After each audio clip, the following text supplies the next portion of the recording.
안녕하세요. 저는 50대 초반의 여성입니다.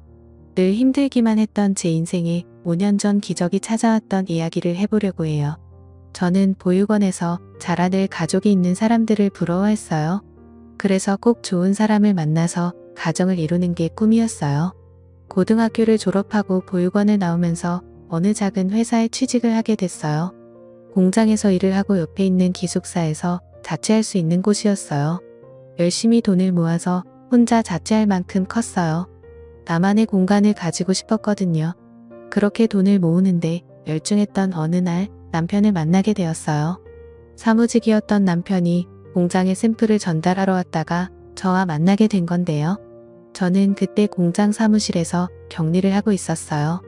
남편은 제가 마음에 들었는지 처음 만났을 때부터 친근하게 말을 걸었고 그런 남편이 좋았습니다. 친절하고 따뜻하게 대하는 사람이 별로 없었으니까요. 처음 받아보는 친절에 마음을 뺏겼던 것 같아요. 남편과 6개월 정도 사귀다가 결혼을 했습니다. 어릴 때부터 꿈꿔왔던 가족이 생긴다는 것에 너무 마음이 벅차서 그런 식 내내 울었던 기억이 나네요. 남편은 그런 저를 보면서 결혼했을 날 신부가 그렇게 울면 이혼한다는 대사를 던지며 놀리는 바람에 더 울었었네요. 시어머니는 말이 없었고 묵뚝뚝해 보이셨지만 보아인 저를 받아주신 것만으로도 감사해서 처음 뵈었던 날 큰절까지 울렸습니다. 그리고 누구보다 잘 살겠다고 약속했어요. 결혼 후 몇 년간은 별일 없이 잘 지냈어요. 두 아이가 태어났고 저는 애들을 키우려 남편 뒷바라지하려 매일 정신이 없어서 하루가 어떻게 가는지도 모르고 지냈어요. 그때 시어머니 댁의 반찬과 김장 김치도 제가 다 했는데 지금 생각하면 그 많은 일을 어떻게 다 했나 엄두가 나지 않네요. 그런데 남편이 조금씩 변해갔어요. 원래 성품이 나았다고 하는 게 더 맞을 것 같아요. 언젠가부터 남편은 월급을 제대로 가져다 주지 않았는데 알고 보니 시어머니가 월급을 달라고 했다는 거였어요. 어머님이 당시대 월급을 달라고 하셨다 그래도 우리가 쓸 것은 남기고 드려야지. 그렇게 다 가져다 드리면 애들은 어떻게 키우고 우리 생활비는 어쩌고. 지금 당장 내일 장볼 돈도 없는데 미리 말을 해주던가라고 말하자 남편은 버럭 화를 냈어요. 아니 그동안 내가 가져다 준 돈 다 어쩌고 내일 장볼 돈도 없다고 그래. 그렇게 돈을 물 쓰듯 낭비하니깐 엄마가 돈을 달라고 하셨지. 당신 진짜 어쩌려고 돈 관리를 그따위로 하는 거야. 저는 너무 황당하고 어이가 없어서 말했어요. 당신이 가져다 준 돈이 얼마나 된다고 그렇게 말해. 우리 생활비하고 적금 놓고 하면 빠듯해서 남는 것도 없어. 그건 당신이 제일 잘 알잖아. 그리고 내가 무슨 낭비를 해. 낭비할 돈도 없지만 난 몇 년째 옷도 하나도 안 사 입었어. 그렇게 말하면 나는 억울하지. 시끄러워. 앞으로 엄마가 용돈 조금씩 보낸다고 하니까 그걸로 써 진짜 내가 엄마 보기 창피해서 라며 소리를 지르고 집에 나가더군요. 시어머니는 제가 친정이 없다고 은근히 일도 많이 시켰고 갑자기 불러서 저녁을 지어라. 친구들이 오니 밥상 차려라. 그런 일은 일도 아니었지만 꼭 다 참고 시키는 대로 해왔어요. 그렇게 하는 게 집안에 분란도 안 생기고 나는 미움받아도 우리 애들은 사랑받을 거라고 믿었기 때문이었어요. 하지만 남편의 월급을 가져가는 건 도저히 이해가 되지 않았어요. 어머니 현수 아빠한테 들었는데 월급을 달라고 하셨다면서요. 그런데 그 돈은 제가 적금을 넣고 애들하고 생활도 해야 돼서요. 니네 쓸 돈은 준다고 성준이가 얘기 안 했니? 그동안 보니까 내가 씀씀이가 해프더라. 야채 같은 것도 쓸데없이 많이 사오고 내 식구 먹으면서 뭘 그렇게 많이 사는 거냐? 그래서 내가 가지고 있으면서 쓸 만큼만 주겠다고. 어머니 제가 장을 많이 본 건 시어머니가 저희 반찬을 많이 가져가셔서 넉넉히 만드느라고 그랬던 건데요. 시끄럽다. 너 말하는 게 아주 이상하다. 지금 나 때문에 돈을 많이 썼다는 거야? 그렇게 나오시니 저는 더 이상 아무 말도 할 수 없었어요. 그때부터 저는 시어머니에게 매주 조금씩 돈을 다 써야 했는데 그 돈으로는 애들한테 들어가는 걸 쓰기에도 부족했어요. 남편한테 사정을 얘기하고 용돈을 좀 나눠달라고 했지만 그냥 웃음만 치더군요. 내가 나가서 사람들 만날 때 돈 없어서 쩔쩔대야겠어? 사회생활하는 사람이 여유가 있어야지 언제 무슨 일이 생길 줄 알고? 막말로 갑자기 친구라도 만나면 내가 돈 한 푼 없이 가서 얻어먹기만 해야 돼. 다른 집 마누라들은 남편 자존심 채워준다는데 보고 자란 게 없어서 그런가? 은근히 제가 구하라는 걸 삐아냐 부리더군요. 저는 너무 억울했지만 더 이상 아무 말도 하지 않았어요. 제 말이 통하지 않는다는 걸 몇 번의 경험을 통해서 알았으니까요. 저는 제가 할 수 있는 일들을 찾기 시작했고 집에서 할 수 있는 인형눈 붙이기부터 밤까는 일들을 했습니다. 손도 많이 가고 힘이 드는 거에 비해서 돈은 조금이었지만 그나마 집에서 애들을 보면서 할 수 있는 일이었어요. 사정이 이런데도 시어머니는 주는 돈을 더 줄이더군요. 요새 돈 좀 번다며? 그럼 더 안 줘도 되지? 라면서 조금씩 줄이더니 어느 날부터인가는 한 푼도 보내지 않았어요. 어머니 이번 주는 돈 언제 보내주세요? 원래 어제 주셔야 했는데 내가 버는 돈으로 충분히 쓰고 살겠다만 굳이 내 아들이 번 걸 그렇게 가져다 쓰려고 드니? 너도 좀 염치가 있어봐라. 다른 집 며느리들은 직장도 좋은데 다녀서 집에 도우미 두고 시댁에도 돈 펑펑 쓴다는데 너는 어째 타갈 생각만 하니? 내가 무슨 번듯한 사돈집이 있어서 어디다 자랑을 할 수 있기를 하나? 그렇다고 며느리가 직업이 빵빵해서 덕을 볼 수 있기를 하나? 아이고 내 팔자야. 저 두드려 하는 듯이 신세 한탄을 하시더군요. 저는 그래서 어머니한테 돈 받는 걸 포기했어요. 그리고 애들은 어린이집에 맡기고 다닐 수 있는 일을 찾았고 보험 설계사 일을 시작하게 되었습니다. 남편은 점점 집에도 잘 안 들어왔고 늦게 들어오는 날은 술에 취해 있을 때가 많아더요. 알고 보니 남편은 원래 도박에 빠져 있었더라고요. 그래서 한번 결혼을 했다가 한 달도 안 돼서 파혼을 했었다더군요. 나중에 공장에서 같이 일하던 아줌마를 통해서 듣게 되었어요. 하지만 저에게는 이미 남편 사이에 아들도 있었고 결혼 생활은 돌을 킬 수 없는 노릇이었어요. 가족 없이 자란 저는 아이들도 그렇게 키우기 싫었어요. 그래서 그저 나만 참으면 된다는 마음으로 보험 일을 하면서 악착같이 아들을 키웠어요. 다행히 아이들은 제 말이라면 자다가도 깨서 들을 만큼 착하게 잘 자라서 초등학교에서 공부도 곧잘 했어요. 그러던 어느 날 정말 저한테는 서러운 일이 터지고 말았습니다. 저와 큰아들 현수가 생일이 같아서 둘의 생일 기념으로 잡채를 만들고 아이들이 좋아하는 치킨을 만들어주려고 양념을 다 묻혀서 냉장고에 넣어뒀는데 저녁에 집에 오니 아무것도 없는 게 아니겠어요? 딸아이 말로는 할머니가 와서 가져갔다는데 정말 기도 안 차더군요. 세상에 어느 할머니가 손주 생일날 선물은 못 줄 망정 생일 파티 음식을 가져가나요? 저는 노라통이 터져서 그 길로 시댁으로 쫓아갔어요. 어머니 오늘 냉장고에 넣어둔 거요. 저랑 현수 생일이라서 만들어 놓은 거예요. 그걸 그냥 가져가시면 어떡해요? 그리고 제 생일은 그렇다고 쳐도 어떻게 현수 생일인데 이러실 수가 있어요? 손자 생일인데요. 기억은 하셨어요? 이게 진짜 못 배워먹어서. 야 내가 지금 시어머니한테 하는 태도 이게 뭐냐? 뭐 생일 그래 너 말 잘했다. 너는 내 생일이라고 언제 뭐 그렇게 특별하게 해준 적이 있니? 너는 내가 내 아들 생일 기억 못한 것만 서운해. 내가 그렇게 손자 생일이 어쩌고 하니 이왕 말 나온 김에 나도 하자. 나는 어쩌다가 천안고와 며느리를 들이게 돼서 아주 어디 가서 쪽팔려서 말도 못 꺼내고 살았다. 그렇게 사람 창피 주고 내가 맨몸으로 와서 자식까지 낳고 살았으면 시어머니한테 고마워서 뭐 하나라도 더 해주려고 해야지. 인간 아니야? 내가 성준이가 아니었으면 너는 아직 시집도 못 가고 공장에 있었어. 내 인생 피게 해줬으면 매일 감사하다고 해도 부족한 일 아니니? 처음에 만났을 때는 큰절을 하고 부산을 떨더니 내가 돈 좀 관리하고 집에 저녁 반찬거리 좀 가져왔다고 이렇게 쫓아와서 사람을 못 살게 보고 시건방을 떠 너 그냥 나가. 나도 더는 못 봐주겠어.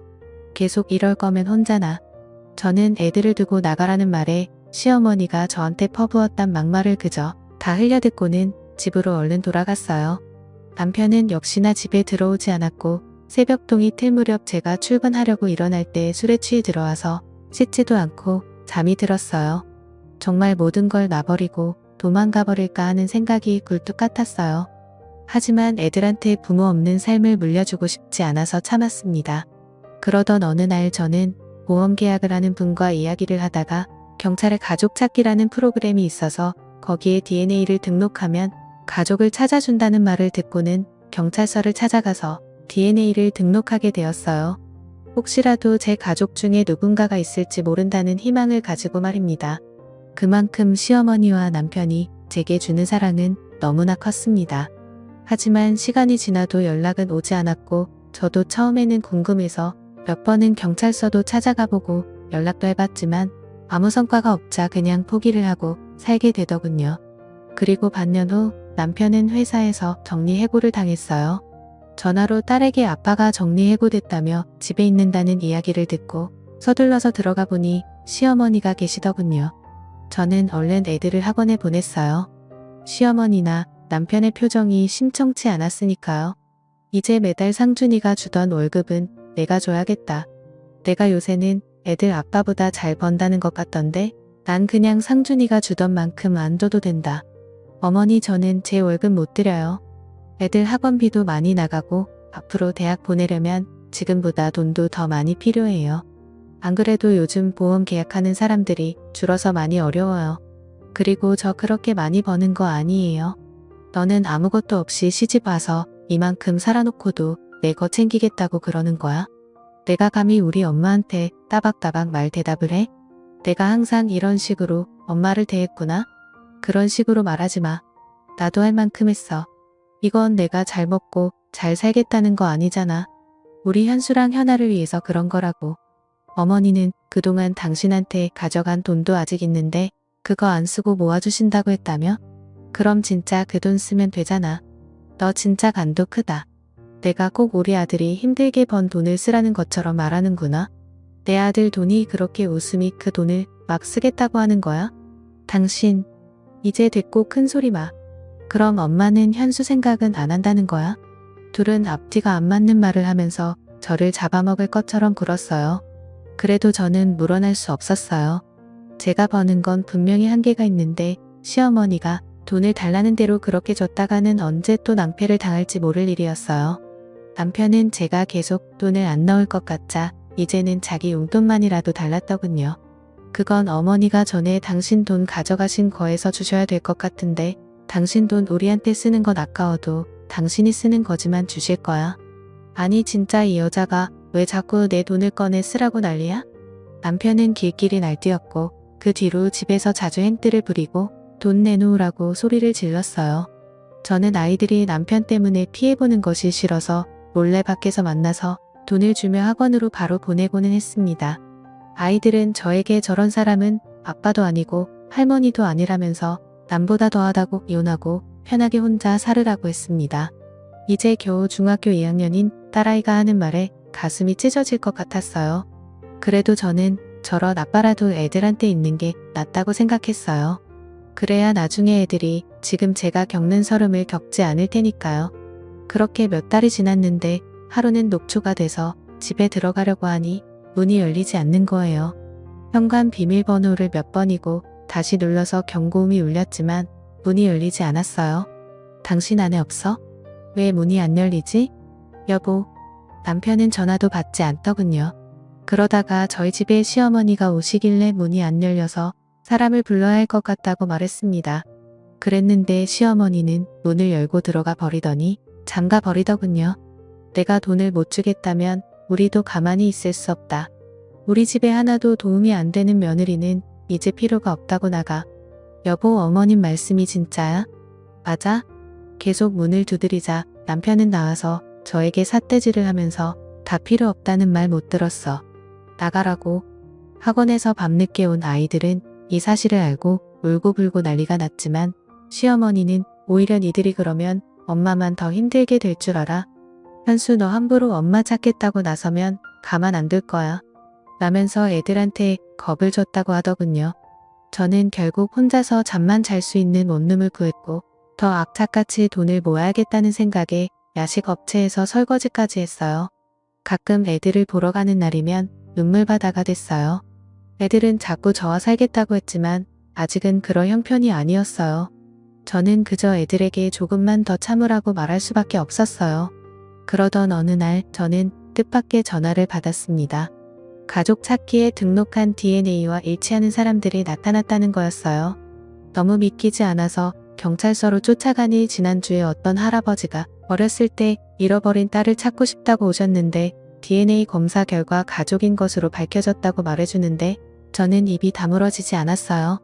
저는 그날 제 가족이라는 분들과 만났습니다. 진짜 제가 맞아요? 거짓말 아니죠? 제 가족 맞죠? 정말이죠?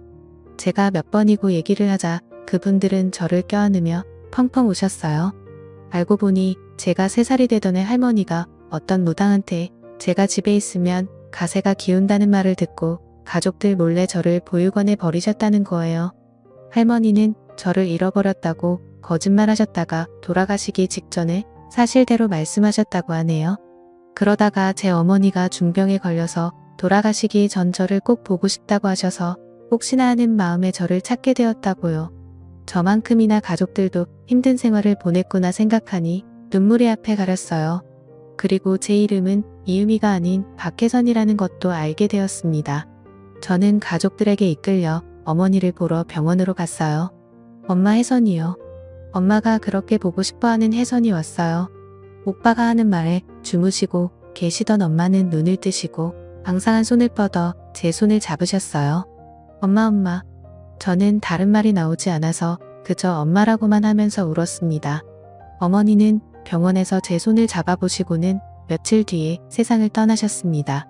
만나자마자 이별한 어머니지만 저는 어머니를 만난 게 너무 감사하기만 했어요. 아버지는 대기업에서 임원으로 계시다가 은퇴하셨고 오빠 부부는 대학 교수이고 남동생은 치과 의사였어요. 갑자기 생긴 제 가족들은 다들 너무 근사해서 기가 죽거든요. 혜선아, 너를 부끄럽게 생각하면 안 되다. 넌 내가 있던 환경에서 최선을 다해서 살았고 그래서 우리를 다시 만났잖아. 나는 우리 딸이 너무 자랑스럽다. 저는 아버지의 말에 눈시울이 붉어졌어요. 정말 내 아버지라서 이렇게 내 마음을 알아주나 싶은 생각이 들었어요. 아버지는 엄마 단둘이 살고 계셨는데 엄마를 보내고 혼자가 되었으니 당분간 저와 같이 살고 싶다고 하셨어요. 저는 그게 너무 좋기도 했지만 애들이 걸렸어요. 그래서 일단 제 사정을 오빠한테 얘기했어요. 아버지한테 말하면 충격 받으실까봐 걱정이 됐거든요. 오빠는 아버지한테 말해도 괜찮을 거라면서 잘 말씀드리자고 했고 제 처지를 들은 아버지는 화가 나셔서 그 자리에서 일어나 당장 아이들을 데리러 가자고 하셨어요. 저는 남동생이 운전하는 차를 타고 아버지는 오빠가 운전하는 차를 타고 그렇게 시댁 앞에 검은 세단차 2대를 몰고 갔어요. 제가 벨을 누르자 시어머니는 저인 것을 확인하시고 막말부터 퍼보셨어요. 내가 무슨 낯짝으로 여기까지 왔냐? 이제 돈 좀 내놓을 생각이 들어. 그러자 아버지가 큰 소리로 저희 손주들 데리러 왔습니다라고 하셨고 그 말에 시어머님과 남편이 어리둥절해서 나오더군요. 남편은 저와 제 식구들을 위아래로 훑더니 어디서 등골 빼먹을 영감이라도 구했어? 그래서 이렇게 와서 큰 소리 치는 거야? 내 자식들 그런 구질구질한 돈으로 키우게는 못하지? 라고 하자 진짜 생각하는 수준하고는 저분이 제 아버지세요. 우리는 훼손이 가족입니다. 저를 가리키자 남편과 시어머니는 어리둥절하려 하더군요. 오빠 남동생이 우리 애들 옷가지와 책들을 챙기는 동안 저는 시어머니와 남편에게 제 가족을 찾은 얘기를 했어요. 제 얘기를 들은 두 사람은 얼굴이 하얗게 질려서 아버지를 보다가 점점 고개를 숙이더군요. 돈 때문에 항상 걱정이 많으신 것 같으니 이제 제 손주들은 제가 챙기겠습니다. 그동안 제 딸한테 하신 것에 대해서는 차차 어떻게 할지 변호사와 상의할 거고요. 라고 하셨고 변호사 소리를 들은 시어머니와 남편은 표정이 굳어졌어요. 오빠 남동생이 애들 짐을 다 챙겨서 나오자 시어머니는 다급하게 저를 붙잡고 아가 우리 얘기 좀 하자. 그래도 너 갈 곳 없을 때 우리가 받아둬서 여태까지 자랐잖니. 사돈께 말씀 좀 잘 드리고 하는데 오빠가 시어머니의 손을 탁 치면서 남의 동생 함부로 잡지 마시죠. 그리고 받아줘요.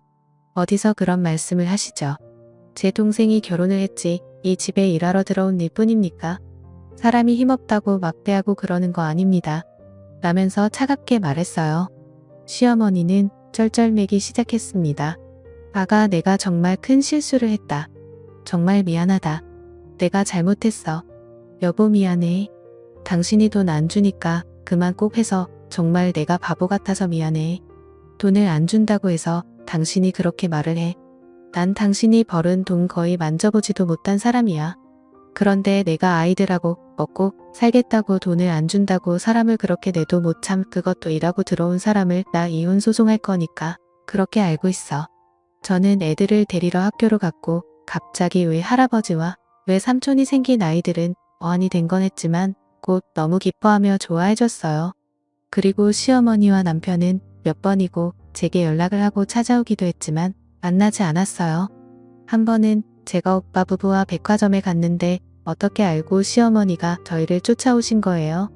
그래서 오빠가 무슨 얘기를 할 건지 드러나 못했으며 같이 백화점 커피숍으로 들어갔어요. 제 둘 부부는 잘 지냈는데 아들이 회사를 그만두면 문제가 생긴 거예요. 용돈을 안 주겠다고 하니 불화가 좀 있었고 저도 남들 다 받는 패물임을 일단 못 받고 며느리를 들었는데 제 입장은 생각 안 하시고 무조건 안 좋게 보시네요. 그렇네요. 좋습니다. 그 용돈이라는 것과 패물 예담해드리고 저희도 가정폭력과 협박으로 아드님과 사돈분 정식으로 고소하겠습니다. 아니 그러시면 얘기가 틀려지죠. 지금 혜선이 이혼 변호사 만나고 왔는데 애들 직원을 들어보니 굉장하더군요. 하루가 멀다 하고 술 마시고 도박하고 집에 안 들어오는 아버지 그리고 집에 있는 애들 간식까지 쓸어가고 돈 한 푼 안 보태면서 엄마를 부려먹는 할머니. 이 정도면 이혼 사유가 차고도 넘칩니다. 그리고 집 비밀번호까지 바꾸고 못 들어오게 해서 1년 가까이 밖에서 살겠죠. 이런 것도 다 죄가 될 수 있고 위자료를 받아낼 수 있다고 하던데 저희는 그대로 다 진행할 겁니다. 그러니까 그렇게 알고 계세요. 억울하다는 시어머니의 말에 기가 차서 저도 한마디 했어요. 어머님 집에서 최신형 에어컨에 제일 큰 냉장고까지 있고 부엌도 최신식으로 다 뜯어 고치셨잖아요. 우리 애들은 낡은 에어컨 안 돌아가서 더워서 힘들어할 때 언제 한번 들여다보기라도 하셨어요? 어떻게 이렇게 뻔뻔하세요? 이제 와서 제가 친정이 생기니깐 이런 식으로 덜 변하시다니 정말 너무 유치하고 우습네요. 그 미안하다는 말도 못 믿겠으니까 나중에 법정에서 만나죠. 시어머니는 주변에서 다 쳐다보자 얼굴을 숙이고 서둘러 돌아갔어요. 저는 아버지가 잘 아시는 변호사분 소개로 이혼 변호사를 만나서 소송에 승소를 하고 위자료도 받고 정신적인 피해 보상도 받았어요. 지금은 아이들도 다 대학 가고 저는 인생 처음으로 매일 편안한 생활을 하고 있어요. 이런 든든한 가족들이 있다는 게 살아가면서 이렇게나 힘이 된다는 걸 몰랐어요. 가지고 있을 때는 모른다고 하던데요. 많은 분들께서 가족이라는 존재가 원래 있었기 때문에 너무도 당연한 거라서 소중함을 잘 못 느끼실지도 모르겠어요. 오늘은 더 따뜻한 마음으로 가족들 한 번 더 생각해 보시는 건 어떨까요? 저 같은 사람도 웃을 날이 오니 하연 들으시는 분들에게도 좋은 일들 생겼으면 좋겠다는 마음으로 이야기를 하게 되었습니다. 그럼 다들 행복하세요. 들어주셔서 감사합니다.